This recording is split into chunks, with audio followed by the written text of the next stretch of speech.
folks. Welcome back to the channel. I am yours truly, and today I want to talk about these ACC rumors that have popped up recently. Now, when I say these ACC rumors, these rumors have been going around all off season. They just so happen to flare up again after the news that Colorado is moving to the Big 12, which that deal, as far as the Big 12 and the Pac 12, is another story. The focus on this one is the ACC. Right now, Florida State is the most outspoken of the ACC teams that feel discontent and basically gypped out of money. Because their main argument between Florida State and Clemson right now is they're getting underpaid by ESPN and ACC. Unfortunately, they can keep crying until the box of Kleenexes is ran out, but the ones that signed that deal was Florida State and Clemson themselves, so they got nobody to blame but themselves when it comes to the length of the grant of rights and how much they're getting paid. That's their main argument, is hopefully the ACC can listen to them and the ACC can go back to ESPN, renegotiate a deal with ESPN, or at least get some more money for Florida State and Clemson, because their claim to fame is we should get paid more because we were carrying the banner for the ACC in football, and that's true. And I feel like Florida State and Clemson should get paid more because they were carrying the banner for the ACC. Florida State did for the early 2010s, and then Clemson took over and led the ACC in the late 2010s into the 2020s. And now it's up for debate now who leads the ACC between Clemson and Florida State. I believe it's Clemson, but some people would believe Florida State. But that's just another topic. Right now, and this, when I said this was going on all off season, the rumors were circulating right around April, May, somewhere there. I don't remember the exact time. It was earlier in the off season, and the ACC, there's the conference bylaw saying that if 8 schools agree to dismantle the grant of rights, and the grant of rights are null and void. So the ACC schools took a vote, and 7 of the schools voted to dismantle the grant of rights. Now, don't quote me on the exact 7 schools, but from memory, from what I remember, the 7 schools were Florida State, Miami, Clemson, North Carolina, NC State, Virginia, and I think Virginia Tech. Those were the 7 schools. I could be wrong the exact 7, but I know Florida State, Miami, Clemson, and North Carolina voted for dismantling the grant of rights. It is also nicknamed the Majestic 7. Why the Majestic 7? I don't know. That's just what the media gave the nickname to. So, if that happened, then the grant of rights that's last until 2036 would be null and void, and everybody in the ACC would essentially be a free agent until either A, they go to another conference, or B, the ACC gathers everybody up and says, hey, we got a new TV deal, and it's going to pay out this amount, and it's going to last for this long. Is everybody cool with it? Okay. But when in this day and age with college football, the idea of going to the SEC or the Big Ten is very lucrative, especially when they're getting paid, especially with the Big Ten, they're getting paid like $70-80 million a year. Or the SEC, you're getting paid $60 million. Yeah, it's a very lucrative offer. And I can understand what Florida State is saying, because to give you reference, UCF that just joined the Big 12 this year is set to make $32 million when the new Big 12 TV deal comes into effect in 2025. Essentially, UCF would be making more money than Florida State would be. Well, yeah, Florida's already making enough money as it is in the SEC. That wasn't Florida State's issue. Their issue is UCF is making more money than they are, and it's making them mad that they're getting paid less. But guess what? Florida State signed those granted right deals, so Florida State can be mad at themselves if they want to. And what the granted rights means is that when the ACC comes around and gives the granted rights slips to everybody, when Florida State, I'm just using Florida State as an example, but when all the schools sign off the granted rights, that's saying that they're willing to sell, quote unquote, sell their negotiation power and their TV rights to the ACC. And then once that's done, then the ACC will negotiate to ESPN, Fox, whoever, on their behalf to get the best deal possible. That's ideally how it works. And they come back and say, hey, we reached an agreement. The conference is going to get paid this amount of money for, in this case, for the ACC for 20 years. Then all the universities will come around and give their 2 cents on whether that's a good deal or not and sign off on it. And then the new TV deal's in effect. That's how it usually works. So if Florida State and Clemson wanted more money or a shorter deal, they could have said something back then, but they didn't. And they signed on to the deal anyways. This basically eliminates a middleman for ESPN. Because if it doesn't happen, then ESPN wouldn't be allowed to show any Florida State games if Florida State decided not to sell their rights. And they're told Florida State would be able to do their own negotiations for a TV partner. It doesn't really happen in conference. The only team that does that is Notre Dame, only because Notre Dame is independent in football, and they have to do that, which their deal is getting ready to run up. So that might be another case down the road on what Notre Dame will do. And then another part that I want to get into is the legalities and all that. And to give you a full disclaimer here, I'm not a lawyer.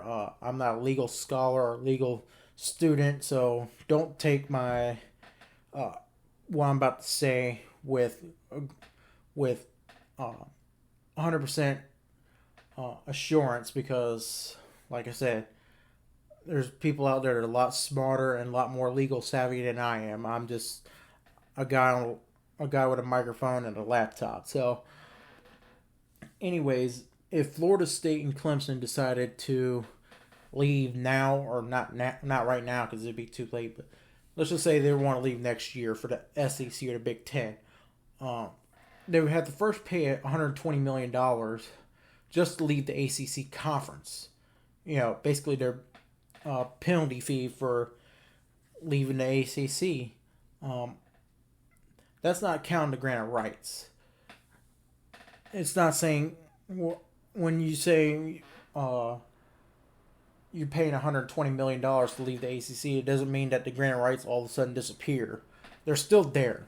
So what that means is if you just paid that, then the following is, with the granted rights still in effect, the schools could go one or two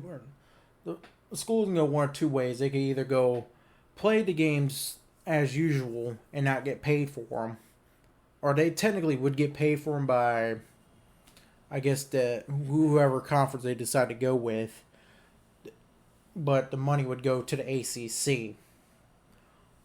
So they would essentially get paid for, or they'd basically be playing for free, or they could have the conferences basically buy out their granted rights.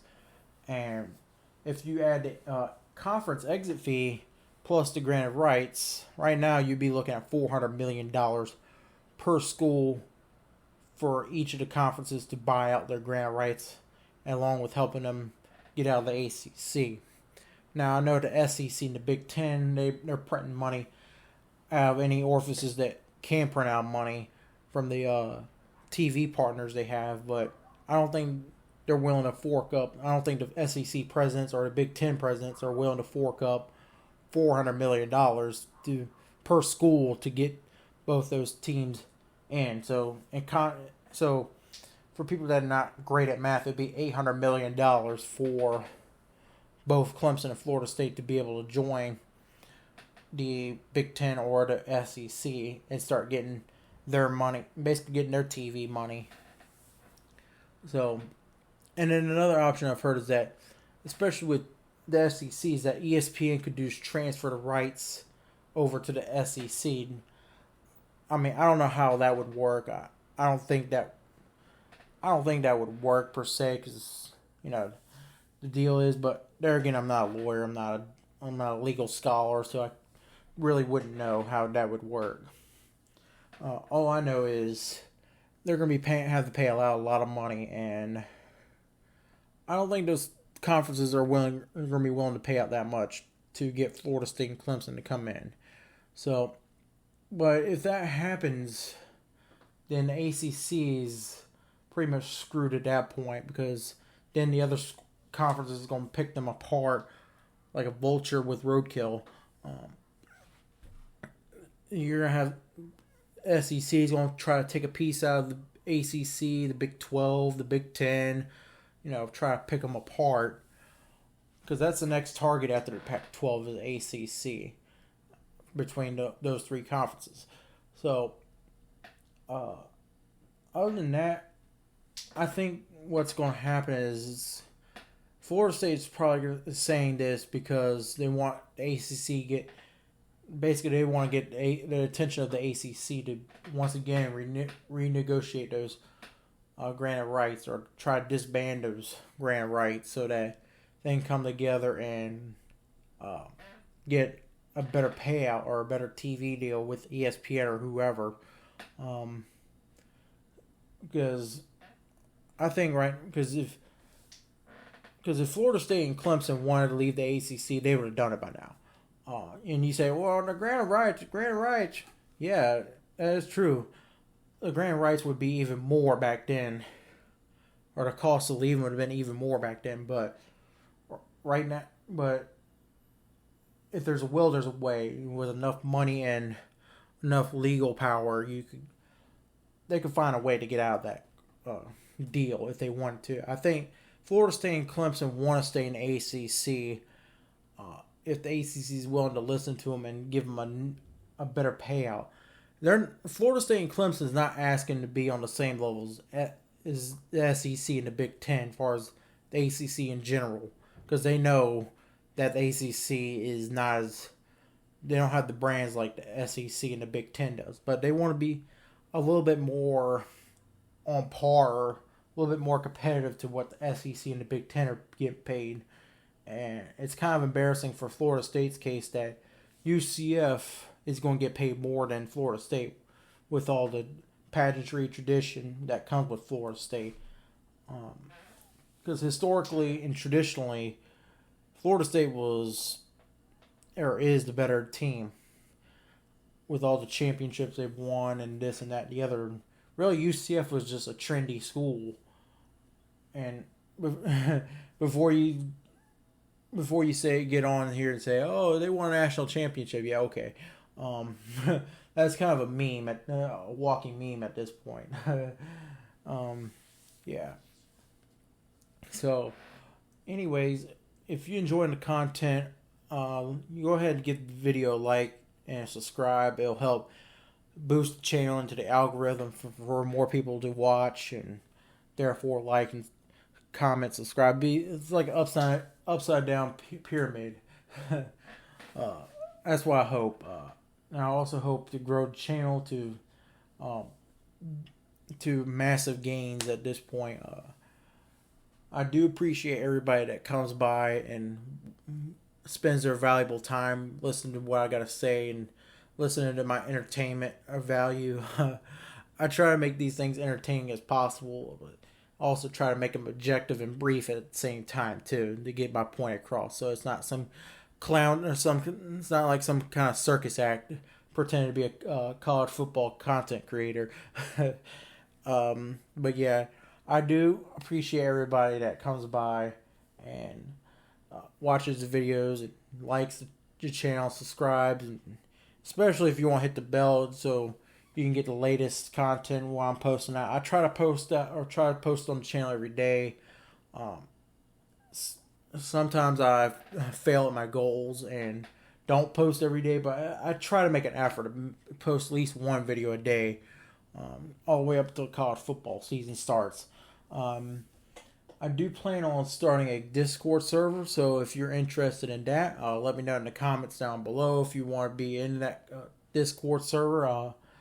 I'm setting it up now, so if you want to be in it, just let me know in the comments, and I'll post a link to the Discord server in the community tab, so people can come in, hang out, talk about college football, and the Heisman race and playoff predictions and this, that, the other.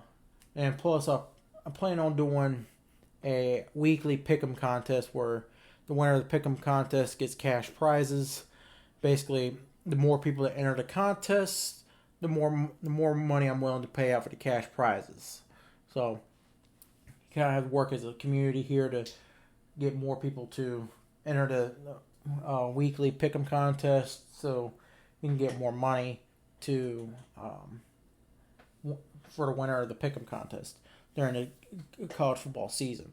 So, anyways, for the future plans of the channel right now, I'm probably going to do maybe a few more college schedule predictions, but it's also starting to get close to the college football season as it is. So the amount of college schedule predictions might come down. Some of these like long format, I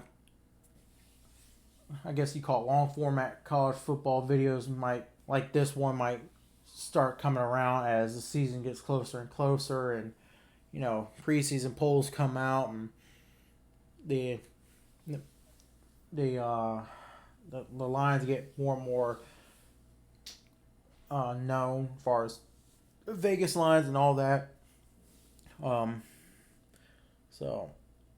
If you, like I said, if you enjoyed the content, if you like this type of content producing, I'm trying new things to see what fans like and what they don't like. So far, what I've seen is that, generally speaking, people like this type of content, so I might do more of these in the future. So, and I do apologize for, like the stuttering and all that. I try to be as coherent and fluent as I can, so I kind of apologize for stuttering or stumbling over my words. And you say, well, why don't you just write a script and it'll help you keep on track? Yeah, it's true, but it still wouldn't get rid of all stuttering, because I swear my mind works faster than my mouth can say it. So, I mean, I just don't want to come across as me sounding like an idiot or don't know what I'm talking about. I mean, it won't stop some of the trolls from saying that, but I try to be as coherent and fluent as I can be. So, if you enjoy the content, give the video a like or a thumbs up or a like. And if you want to stay tuned for the latest content I produce, hit the subscribe button. I typically put out a video at least once a day. I try to stick to that schedule. Sometimes I get a bit lazy and not put out a video every day. It's kind of hard to do so when there's... I don't want to sound like I'm complaining here, but it's a bit harder to do it when you're a smaller channel and you don't get no rewards, essentially, for doing hard work. So, but like I said, I don't want to sound like I'm complaining here. It's just me trying to be honest with my fans here. So, because right now this is purely a passion project on this channel. There's no monetization going into the channel at all. So it's everything that I'm doing is either on me or I'm having to pay for it. So, anyways, if you enjoyed the content, hit the subscribe button. And I'll see y'all next time.